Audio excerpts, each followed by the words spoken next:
Қайырлы күн, құрметті студенттер. Ақпараттық коммуникациялық технологиялар пәніміздің кезекті дәрісін бастайық. Бүгінгі күнгі дәрістің тақырыбы кәсіби саладағы ақпараттық технологиялар, индустриялық ақпараттық коммуникациялық технологиялар деп аталады. Негізгі 4 басты мәселені қарастырамыз. Біріншісінде мамандандырылған кәсіби саланың міндеттерін шешудегі бағдарламалық жабдықтар жөнінде, екіншісінде медицина, энергетика және тағы басқа кәсіби салалардағы қазіргі заманғы IT трендтер туралы айтылмақшы, және кәсіптік мақсатта іздеу жүйелері мен электрондық ресурстарды пайдалану туралы. Соңғы сұрағымыз индустриялық ақпараттық коммуникациялық технологиялардың қауіпсіздігі мәселесі сөз болатын болады. Жоғарыдағы айтылған негізгі үш сұрақтың біріншісі мамандандырылған кәсіби салалардың міндеттерін шешудегі бағдарламалық жабдықтар жөніне, соның ішінде медицина, энергетика және тағы басқа салалардағы IT трендтер жөнінде айтар болсақ, алдымен жаңа трендке әлеуметтік кәсіпкерлік деген ұғымға тоқталайық. Әлеуметтік кәсіпкерліктің әлеуметтік миссиясы коммерциялық мүддеден жоғары тұрады. Мұндай кәсіпорындар ең алдымен әлеуметтік мәселелерді шешу үшін құрылады. Кәсіпкерліктің әлеуметтік іс-шараларды қолға алатын және әрқилы қызмет түрлерін ұсынатын басқа да коммерциялық немесе коммерциялық ұйымдардан айырмашылығы оның жұмыс істеу манерінде болып табылады. Ең бастысы, мұндай кәсіпкердің әлеуметтік миссиясы коммерциялық мүддеден жоғары. Кәсіпорындар ең алдымен әлеуметтік мәселелерді шешу үшін құрылады. Мәселен, жаңадан жұмыс орнын ашып, онда мүгедектерді жұмыспен қамту дегендей мақсаттары болады. Екіншіден, бұл кәсіпорын өз-өзін ақтап, нарық заңдылықтарымен өмір сүруі керек, бірақ түпкі мақсат табысты көздемейді. Әлеуметтік көмекті көздейді. Үшіншіден, инновациялық ұстаным ұғымы бар. Кейбір азаматтар инновация десе жаңалық ашу деп біледі. Бұл олай емес. Инновация осы мәселелерді шешуде жаңадан жол табу, іздену деген сөзді білдіреді. Төртіншіден, адам тұлға болуы керек. Өздеріңіз білетіндей, қазіргі заманда компьютерлік сауаттылық емес, ақпараттық мәдениеті бар тұлғаны қалыптастыру мақсат екені алдыңғы лекцияларда айтылды. Яғни, тұлға, әлеуметтік бизнес ең алдымен креативті идея, яғни жаңа бір жаңашыл идея, ой, ұсыныстарды қамтуы тиіс. Сондықтан кәсіпкерлердің бұл түрін корпорациялар емес, тұлғалар жасайды.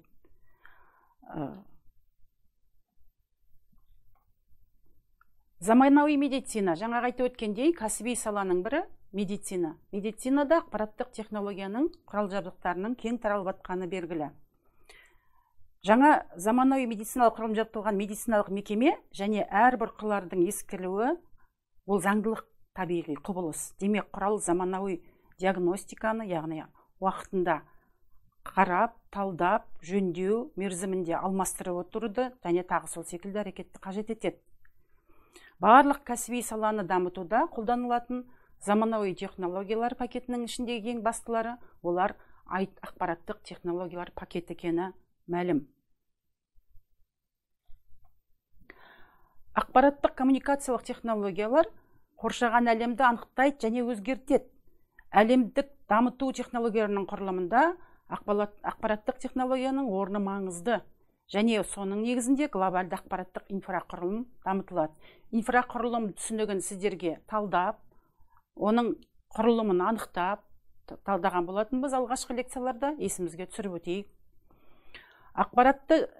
Ақпаратқа және білімге негізделген интеллектуалды қоғам құру үшін негізгі басты компоненттерін айқындап алуы керек. Қазіргі уақытта мына көріп отқандарыңыздай негізгі 5 компонентті айтып өтеді.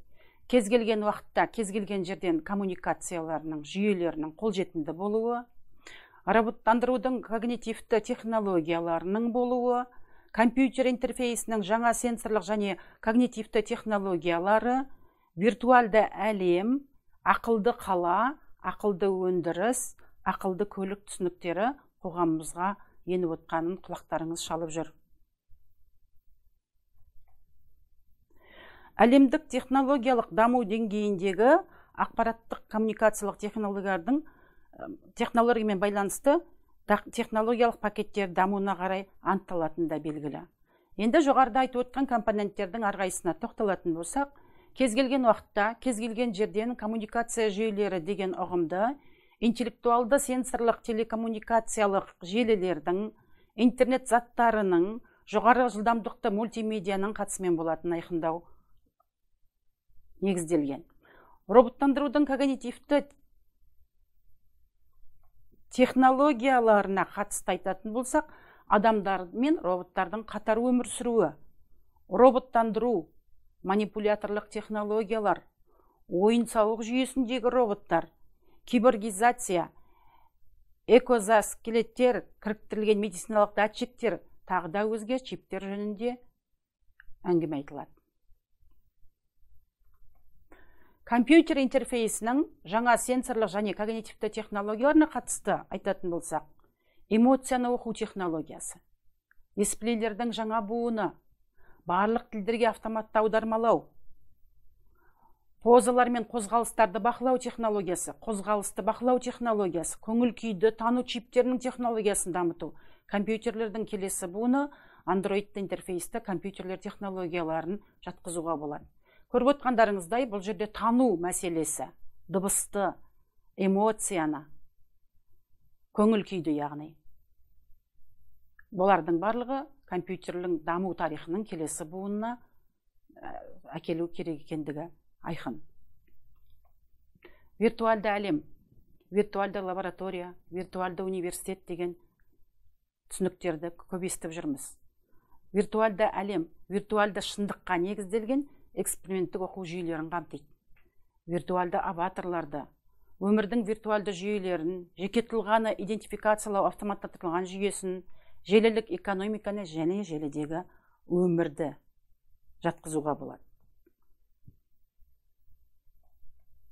Ақылды қала, ақылды өндіріс, ақылды көлік түсініктері біздің тіршілігімізге еніп келеді. Ол кванттық компьютерлерді қоса алғандағы суперкомпьютерлердің болуын, сандық фабрикалардың, ғаламдық роботтандырылған үлестірілген өндіріс жүйесінің болуын, 3D басып шығарылған өнімдері, жаңа буынның бұлтты технологияларына көшу, бұлтты мобильді кәсіпорындар.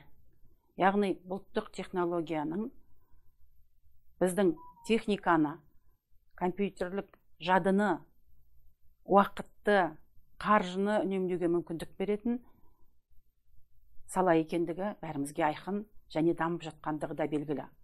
Оның да өзіндік ерекшелігі, өзіндік модельдері бар. Бұлттық мобильді кәсіпорындар жөнінде айтылады. Жаңағы айтып өткеніміздей, әлемдік технологиялық даму негізгі пакеттердің, яғни ақпараттық коммуникациялық технологиямен байланысты пакеттердің дамуына қарай анықталатыны белгілі. Наноиндустрияны қоса алғанда жаңа материалдарды жасау технологиясы, биотехнологиялар, яғни табиғатты пайдалану технологияларын қоса алғандағы әңгімеге жатады. Жалпы бүгінгі таңдағы ақпараттық коммуникациялық технологиялар негізіндегі мегатрендтер, көріп отқандарыңыздай схемада, интернет заттары, өндірістің жаңа цифрлық дәуірі, жоғары технологияны жабдықтарды өндіріс саласына енгізу барысында, жеке тұтынушылар сұраныстарына қарай өндірісті бағыттау арқылы, ақпараттық және білімге жалпыға бірдей қолжетімділікті жүзеге асыру арқылы, урбанизация өсіміне қарай дамитын желілік қауымдастықтар мен жерлік құрылымдарды құру арқылы, өндірісті автоматтандыру, ғылымдар мен технологиялардың конвергенциясы арқылы мегатрендтердің негізінде орындалады. Дәрісіміздің екінші басты сұрағы кәсіби мақсатта іздеу жүйелері мен электронды ресурстарды пайдалану жөнінде болмақ. Жалпы адам баласы ақпараттық технологияларды қолдану барысында іздеу жүйелерін пайдаланатыны бәрімізге мәлім.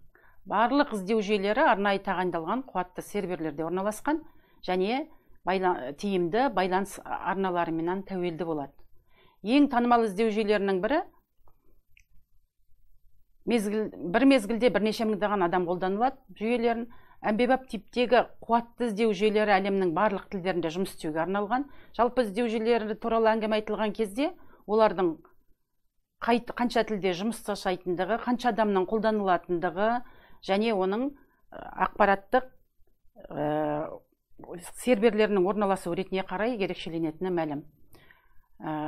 Жалпы негізгі іздеу жүйелері өздеріңіз көріп отырғандарыңыздай Яндекс, Рамблер, өзімізге таныс Апорт, Mail.ru тәрізді, Google, Alta, Vista тағы басқа іздеу жүйелерінің бар екені мәлім.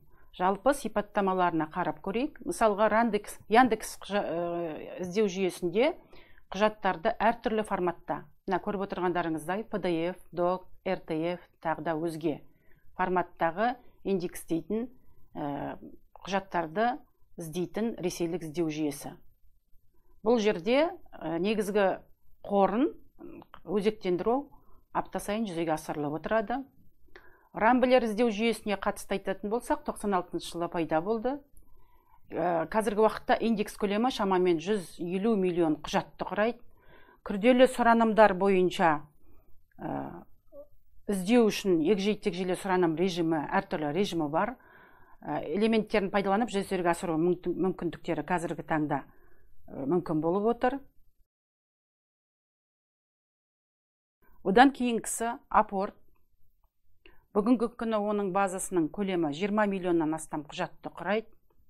Жүйеде іздеу мүмкіндіктерінің кең спектрі және кіріктірілген аудармашы қарастырылған. Бұл функция арқылы пайдаланушы сұраныстарды орыс тілінде де, ағылшын тілінде де тұжырымдай алады және іздеуді кеңейтілген түрде жүзеге асырылады. Бұл Апорт іздеу жүйесінде иллюстрациялар мен аудио файлдарды іздеуге арналған арнайы режимдері бар. Одан кейінгі танымал іздеу жүйесі Mail.ru компаниясының іздеу жүйесі 2007 жылдан бастап жұмыс істей бастады. Оның индекстік файлының көлемі 2009 жылдың көктемінде орыс тілді серверлерде орналасқан 1,5 миллиард беттен асты. Жүйеде мәтіндерді, иллюстрациялар мен бейне фрагменттерді іздеуге болады. Іздеу мамандандырылған, өзін-өзі толтыратын ресейлік серверлерден арқылы жүргізіледі. Міне көріп отқандарыңыздай Фотомейл.ру, 35 Фото.ру, Фотофорум.ру секілді сайттан көріп отқандарыңыздай негізгі серверлерден ізделінеді. Іздеу аймағын коммерциялық бағыттағы сайттардан, ақпараттық сайттардан, форумдардан және блогтардан іздеумен шектемейді. Кеңейтілген іздеу формасын пайдаланып, белгілі бір файл түрлерін ізделетін сөздердің құжаттағы орнымен немесе белгілі бір доменмен іздеу мүмкіндіктерінде қарастырған. Ең танымал шетелдік іздеу жүйелері Google, Alta, Vista, Skyrus. Google базасының көлемі 560 миллионнан аса құжаттан тұрады. Google іздеу жүйесінің айрықша ерекшелігі құжаттың өзектілік дәрежесін анықтау технологиясын қолдану, яғни осы ресурсқа қатысты дерек көздердің сілтемелерін талдау арқылы жету болып табылады. Қандайда бір бетке басқа беттерден неғұрлым көп сілтеме жасалса, онда Google ақпараттық іздеу жүйесіндегі рейтингі соғұрлым жоғары болады. Іздеу жүйелерінің рейтингтерінің оның қолданысқа, сұранымға иелігіне әсері бар екендігі өздеріңізге белгілі. Alta Vista іздеу жүйесіне қатысты айтатын болсақ, 350 миллионнан астам индекстік құжаттан тұрады. Бұл қарапайым және кеңейтілген іздеу мүмкіндіктері бар жүйе. Көмек жүйесі қарапайым және күрделі сұранымдарды дұрыс құрастыруда тиімді. Жоғарыда айтып өткендей, іздеу жүйелерінің бір-бірінің айырмашылығы негізгі мүмкіндіктерінің болуымен сипатталады. Дәрісіміздің негізгі үшінші сұрағына қарастырсақ, индустриялық ақпараттық коммуникациялық технологиялардың қауіпсіздігі жөнінде болмақ. Адамдардың ғылымды дамыту және практикалық даму процесіндегі және іс-әрекет нәтижесінде алынған және жинақталған барлық ақпараттардың жиынтығы ақпараттық ресурстар екендігі мәлім. Ақпараттық ресурстарда ғылыми зерттеулер нәтижесінде тіркелген табиғи процестер мен құбылыстар мен және әзірлемелер немесе басқа да мақсатты қызмет түріне сәйкес құжаттар. Яғни атап айтатын болсақ, ғылыми зерттеу жұмыстары есептер, баяндамалар, патенттер, мәліметтердің массиві және тағы басқа да құжаттардың да тұжырымдалған ұғымдар мен пайымдаулар және тағы басқа тұжырымдамалар бейнеленетіні мәлім. Қазіргі уақытта ақпараттық ресурстарды көптеген параметрлермен сипатталатын күрделі және алуан түрлі объект деп қарастыруға болады. Ең маңызды параметрлерін атап өтетін болсақ, ақпараттың мазмұны, яғни ақпараттың тақырыбы. Ақпаратты меншіктеу формасы, қоғамдық жетістік па, мемлекеттік меншіктегі дүние ме, қоғамдық ұйымдардың меншігі ме, заңды тұлғаның жеке тұлғаның немесе жеке тұлғаның меншігі ме, айыра білу қажет болады. Басты параметрі. Содан кейін ақпараттың қолжетімділігі туралы болмақ. Бұл қалай? Ашық, жабық, құпия, коммерциялық құпия, қызметтік құпия, кәсіби құпия тәрізді қолжетімділігі сипаттауға болады. Ақпаратты ұсыну формасына қарай параметр айқындалады. Мәтіндік құжаттар, бастапқы, қайталама, шолулар, құрылымдық деректер, мәліметтердің қоры, деректер банктері, ұсыну тіліне қарай ақпараттың параметрлері сипатталады. Ақпараттық коммуникациялық технологиялар және ұлттық қауіпсіздік арасындағы өзара қатынастар жүйесіндегі ерекше мәселе ақпараттық қауіпсіздік мәселесі. Ақпараттық коммуникациялық технологияның қарқынды дамуы ақпараттық қоғам қалыптасу процестерінің нәтижесінде туындаған мәселе екені мәлім. Олай болса, ақпараттық қауіпсіздік ұлттық қауіпсіздіктің дербес құрамды 6 бөлігінің бірі. Ақпараттық ресурстар мен жоғарыда айтып өткендей АКТ-ның ақпараттық қоғамның барлық нақты салаларының жүйе құраушысының фактор болып табылатыны да мәлім. Ұлттық қауіпсіздіктің экономикалық, қорғаныс, әлеуметтік және басқа компоненттерінің күйлерін анықтайды және әсер етеді. Сондықтан ақпараттық қауіпсіздік ұлттық қауіпсіздің маңызды құрамдас бөлігі болып табылады. Жалпы жоғарыда айтылған 3 сұрақ жөніндегі бүгінгі дәрістің қысқаша шолуы осындай. Өз білімдеріңізді мынадай бекіту сұрақтарының негізінде тексеріп, толықтырып, жүйелі жұмыс жасауларыңыз сұралады. Ал негізгі 6 сұрақты атап қойдым, көріп отырсыздар слайдтан. Ақпараттың қауіпсіздігін қамтамасыз етуде ақпараттық коммуникациялық технологияның рөлі қандай дегенді, негізгі ақпараттық коммуникациялық технологиялы трендтерін танысқандығыңызды осы жерден тұжырымдауыңызға болады. Және мынадай негізгі әдебиеттерден өзіңіздің білімдеріңізді толықтырып қарауларыңызға болады. Назарларыңызға рахмет.